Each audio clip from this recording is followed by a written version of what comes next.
მოგესალმებით ძვირფასო ტელემაყურებლებო, კიდევ ერთხელ პირველ რიგში მინდა რომ სრულიად საქართველოს სამძიმარს შეუერთდე უწმიდესისა და უნეტარესის სრულიად საქართველოს კათოლიკოს პატრიარქის ილია მეორეს ამ ქვეყნიდან გასვლის გამო და სწორედ ამიტომაც მინდოდა რომ ჩემს რუბრიკაში მესაუბრა მისთვის საინტერესო თემაზეც და ასევე მასთან დაახლოებულ პირთან საგალობლებზე ვისაუბრებთ დღეს სტუმრად ვარ გალობელთან ქალბატონ ნაირა ნაჩხატაშვილთან ადამიანთან, რომლის ბიოგრაფიაც იწყება კონსერვატორიის საგუნდო სადირიჟორო და ვოკალური ფაკულტეტით და შემდეგ უკვე მრავალი წელია გრძელდება საეკლესიო საგალობლებით. ის ყოველწლიურად ასრულებს წითელ პარასკევს, იესოს დატირებას და უკვე ადამიანებისთვის მისი ხმა კარგად ნაცნობია. მოგესალმებით ქალბატონო ნაირა. ძალიან დიდი მადლობა, რომ დღეს ჩემი რუბრიკის სტუმარი ბრძანდებით და მოდით პირდაპირ დავიწყოთ ჩემთვის ძალიან საინტერესო ურთიერთობით, თქვენი ურთიერთობით უწმინდესთან. როგორ დაიწყო თქვენი ურთიერთობა და სად შეხვდით მას პირველად? დავიწყებ იმით, რომ მოგეხსენებათ კომუნისტური წყობა იყო იმ წლებში და მუსიკალური სასწავლებელი იყო სიონთან ახლოს.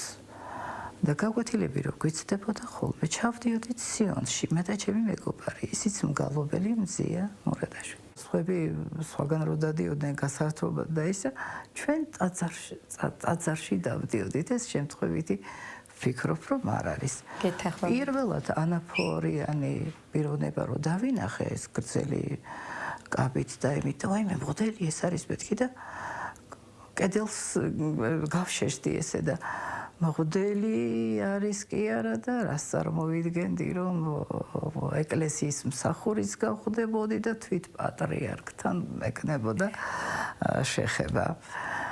ჩვენმა უწმინდესმა ნუ მოკლედ მოისურვა რომ ხალხი მოეზიდა ტაძარში ყველაფერს ყურადღებას აქცევდა, სულ უნდოდა რომ წინსულები ყოფილიყო, ხალხი მოსულიყო, მორწმუნე გამხდარიყო, ყველას ეწამა ღმერთი და ანუ ღმერთი კიდე სიკეთე. ალბათ საგალობლებით ამის გაკეთებაც ალბათ ძალიან პრიორიტეტია. საგალობლებით სმენა და პოლიფონია თავისას შრობანა. და ადვილი არ იყო ისა მოსაძებნათაც იქ არქივებში უნდა გევლოთ იქისა და ამიტომ კომპოზიტორებს დაევალათ და მართლაც შეიქმნა, მაგრამ უწმიდესმა მოისურვა რომ დავით გურამიშვილის ტექსტზე მოთქმა ხმით და თავბოლო ერთი შესრულებულიყო დატირება, ეს გურამიშვილის და ვაირა კარგი საჩინო და ნუ მოკლედ გადაწყდა რომ მე უნდა მეგალობა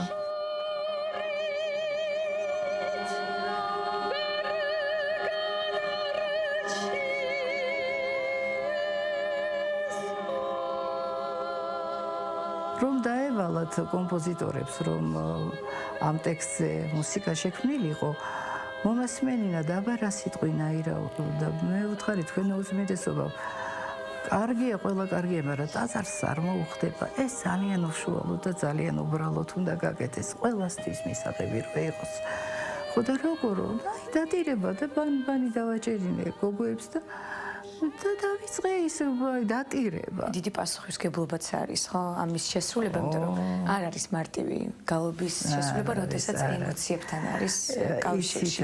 თქვენ შემთხვევაში როგორ არის? ჭარბობს ხოლმე ემოცია და შესაძლებელია, თქვათ, ტექნიკურად ვერ შესრულდეს თუ კი ბატონო. ისი არაფერი არ გამოვა. მე აი თუ მიაქცევდით ყურადღებას, რომ გალობ იესოს უყურებ იქ ფრესკები ხო არის და იქ უკვე მიდის ვედრება თუ შენ გულით არ სთხოვე ვაის ვიტყვი თუ არა ყველას ცრემლი მოდის იმიტომ რომ ის ვაი გულიდან მოდის ისიც რა არ დამავიწყდება ერთხელ ვგალობ და რატომღაც მომინდა რომ საქართველოს მაგირად აი ყველას ის მიამეღო და ის იესოს ტკივილი გამეზიარებინა ყველა ის ტექსტი რაც არის და ვედრებით ვავედრებდი უფალს მთელს ჩემს საქართველოს გულიდან წამოსული ლოცვა არის ბგერებით და მთავრდა ჩვენ ვისაუბრეთ, რომ წირვალოცვის დროს უწმიდესი ესე გეძებდათ ხოლმე, ხო? და გეძახდათ. თუ იყავით ადგილზე, გითხარით ამის შესახებ. იცით რა, მე პატარა სამების ძველი სამება ქვია. ტაძარში ვგალობ ხოლმე და მე ჩქარჩქარა არ ვივარ ხოლმე დიდ ტაძარში. მეუბნეობდნენ ხოლმე გიგითხა ნაირა მოიდა და მოხეურად. ესე მეძებდა. და სხვათა შორის მე იმის მერე ტრაპეზის სტუმარი მოუვიდო და თუ ტრაპეზი იყო თუ რაღაცა ყოველთვის მოთხოვნადი ვიყავით ყოველთვის და დედაშვილი ჩემმა შვილმაც ხო საოპერო მომღერალია და დედაშვილი უკვე აღარ ძიძახდა ნაირაო შარშანწინ მოისურვა რომ გალობლები თან ერთად შეხვედრო და ახალ წელს და იცით რა როგორია მივდივარ გვიხარია რომ ბედნიერები ვართ რომ ესე იგი წარმოიდგინეთ უწმინდეს უნდა რომ თავისთან ერთად შეხვდეთ მაგრამ პირველად მოხდა ასე გალობლებთან ერთად ახალ წელს პირველად იყო და ისე ხშირი შეხვედრები ხო და კი გვიხაროდა მაგრამ აქეთ კიდე ესეთი ტკივილი მქონდა ხო არ გვემშვიდობება და ყველას წასვლის წინ ნუ მე ყოველ შემთხვევაში ესე ყველას მოგვეფერა ყველას დაგვემშვიდობა უშუალოდ ამას ხო არ იტყოდა რომ იგემშვიდობებით და შევხვდებით კი კიდევ ერთმანეთს და როგორ დღეს ძალიან დიდი ტკივილი მაქვს თქვენ რა შეგიძლიათ გაიხსენოთ თქვათ მისი დარიგებებიდან რჩევებიდან ან ურთიერთობიდან რა დაგამახსოვრდათ განსაკუთრებულად თუ იყო ასეთი რამე უწმინდესთან რომ ყოფილვართ და მიმის მერე რომ სახლში წამოსულვართ ისეთი სითბო და ისეთი მადლი წამოგვყოლია რომ ფიზიკურადაც კი შეიგრძნობ აი ამ დიდ სიკეთეს უწმინდეს ძალიან უნდა და რომ გამთლიანებულიყო სრულიად საქართველო ბოლო სიტყვებს ქადაგებიდან რომ ვისმეთ ნუ გეშინია და არ შეშინდეთ უფალი ჩვენთანა საერთოდ უწმინდესის ქადაგებებიდან ცხოვრებისეულ მომენტებსაც ძალიან ბევრს ვაწყდებოდით ხო ალბათ მისი ეს დარიგებები შემწყნარებლობასთან დაკავშირებით სიკეთეებთან დაკავშირებით სიყვარულის მიმოცვლასთან დაკავშირებით რომ სულ იმას ამბობდა რომ მიეცით ერთმანეთს ბედნიერება ერთმანეთზე იზრუნეთ და სხვა ადამიანებისთვის იცხოვრეთ მისი დარიგება იყო ეს ერთ-ერთი მნიშვნელოვანი რაც მე მაგალითად ძალიან დამამახსოვრდა და წირვალოცვაზე ხომ არის ვიყვარებოდეთ ურთიერთს მამასა და ძესა და წინა და აქ ყოველთვის უნდა გადაეხვიო შენს გვერდზე მდგომს ანუ შენს გვერდზე მდგომი იქნება თუ სხვა იქნება მოეფერე მოსმენა უნდა ვიცოდეთ ერთმანეთის მოსმენა მერთო დიდებულო ყველა ადამიანს მიეცი მოსმენის უნარი ყველას მიეცი მოთმინების უნარი და ყველას მიეცი ყველა ადამიანს სიყვარულის უნარი უნდა გითხოთ ქალბატონო ნაირა აუცილებლად ერთგვარი მისია არის გალობა მაინც ასე ვფიქრობ და იმიტომ ეს ყველა ადამიანის ხვედრი არ არის ნამდვილად და თქვენთვის რა არის ეს პროცესი იცით რა არის და როდის მიხვდით ზოგადად რომ აი ეს მისია დაგეკისრათ და ეს უნდა აკეთოთ ცხოვრების მანძილზე ისე მოხდა რომ შემთხვევით მუსიკაზე დავდიოდი ისევე როგორც ყველა დადიოდა და ერთ მშვენიერ დღეს პედაგოგი მეუბნება ხო აბარებო და არც მიფიქრია რომ უნდა ჩავებარებინა მუსიკალურში ხო და დიახ მეთქი რაღაცა რა არ აბარებო კი და რომელ ფაკულტეტზე აბარებოდა მე მეგონა რომ მარტო საფორტეპიანო ნუ ფორტები რას ლაპარაკო შენ დირიჟორი ხო ალმოგიტანო ნოტებსო და ისაო და ეს უკვე აშკარად უკვე მექანიკურად მიდიხარ იქით გაგვეთილები გაცდებოდა და ან რაღაცა იყო შუალედი გქონდა ტაძარში მივდიოდი ეს ხო შემთხვევითი არ არის. თანაც ახლოსაც იყავით. ახლოსაც იყავი, ახლა ტაძრები ხო გქონდა და ერთხელ ჩემი ძმა მეუბნება ღმერთმა გაანათლოს ჩემი ძმა. პირველად რომ მოისმინა, რა მითხრეცი? ნაირა, რა შურებიო, გაიგე? რა მეთქი და თუ არ მოგეწონა ჩემი გალობა მეთქი. არა, ვიცი როგორ გალობო? თითქოს ქვეყნის ჭირის უფალი ხარო. ხო, იმიტომ რომ ზერელი ტკივილს ალბათ და მთელი ქვეყნის შეგრძნებებს გადაიტანთ გალობაში. სულ მგონია რომ ალბათ ნეტარ როდის დასრულდება ის ჩემი გალობა ის კი არა და ცუდად გავხდი ერთხელ და მივხვდი რომ უნდა წავიდე და ღვთისმშობლის ისე უწმინდეს ის ნაჩქარი ღვთისმშობლის ხატი უყურებ და მე ხლა ჩემთას ვესაუბრებ რამის მერე იქ ვიგალობებ და უკვე დრო მოვიდა ეთყობა და რა ვქნა ხლა ადამიანურად ვიტყვი შიში არა მაქვს რაღაც ვიცი რომ იქაც უნდა ვიგალო ხო ეს აბარდავნებაში არ ჩამოვატვათ მაგრამ ეგეთი შეგრძნება მაქვს ხო და მე ისე მოხდა რომ მე ვიცოდი რომ ეს კი იყო დრო მოსული მაგრამ კიდე უნდა დარჩენილიყო იმიტომ რომ კიდე მქონდა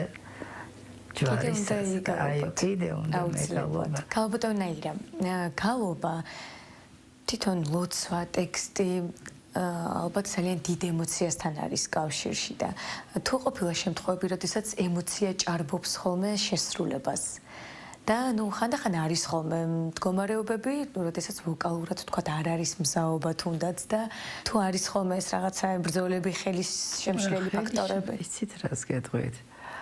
არ ყოფილა მარხვა და არ ყოფილა წითელი პარასკევი, რომ მე ჯამრთელად კონდოდა თმა ხო?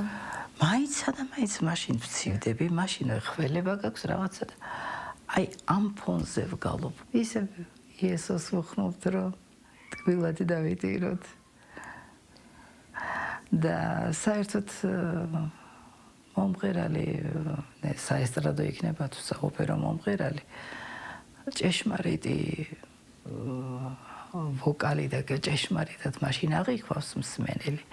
როცა ყველაფერი შეგრძნებული გაქვს აბსოლუტურად ემოცია შეგრძნებას და გააზრებული გაქვს ყველაფერი ემოცია ეს ყველაფერი და ყველაფერი შესაძლებელი ხდება მარტო ხმა არაფერს არ წყვიტავს მარტო ის ემოცია დავდგე და არა ეს იმდენად ბუნებრივი უნდა იყოს რომ თითეული სიტყვა რასაც ამბობ გააზრებულად ამბობ ნამდვილად. თქვენ როგორც ვიცი, პატრიარქის ამ ქვეყნად ბოლო გზაზე უნდა იგალობოთ. ეს ხათაშორის რა შეასრულებთ და ხათაშორის რა ემოციებია როგორ მიჭირს წარმოდგენაც არ მინდა აი ცრემლებთან უნდა ვიტიროთ და ისე არ ვიცი როგორ გაუძლებ აი ზუსტად აქ იქნება ცოტა დიდი ეს გადასალახი გაგაძლევილებთ და შეგაძლევილებთ ჩემი უწმინდესი რას ეტყოდით უწმინდეს ამ ქვეყანაზე მის ბოლო გზაზე რას ეტყოდით თქვათ რა დაგჭათ სათქმელი მადლიერების იქით რა უნდა ვთქვათ მადლიერება აი ყველა მადლიერება პატივა ხაცროს თხოვ რასაც თხოვ ის მინდა ვთხოვ მის სახელს დიდება და ნათელი გქონოდეს პატიება ჩვენი ცოდებისთვის ვისმინოს და იყოს კვლავ ნათელში და მადლობა ყველაფრისათვის მადლობა საქართველოს გადარჩენისათვის ვილოცოთ და ვთხოვოთ როგორც ყველა ხატებს ვთხოვთ ვედრებას ასეთი იყო ჩემი რუბრიკა დღევანდელ დღეს ქალბატონო ნაირა ძალიან დიდი მადლობა ამ ინტერვიუსთვის ნამდვილად ემოციური იყო და ამ თემას გვერდს ნამდვილად ვერ და არ წაუვლიდით ასე რომ ჩემს მაყურებელს ვემშვიდობები მომავალ შეხვედრამდე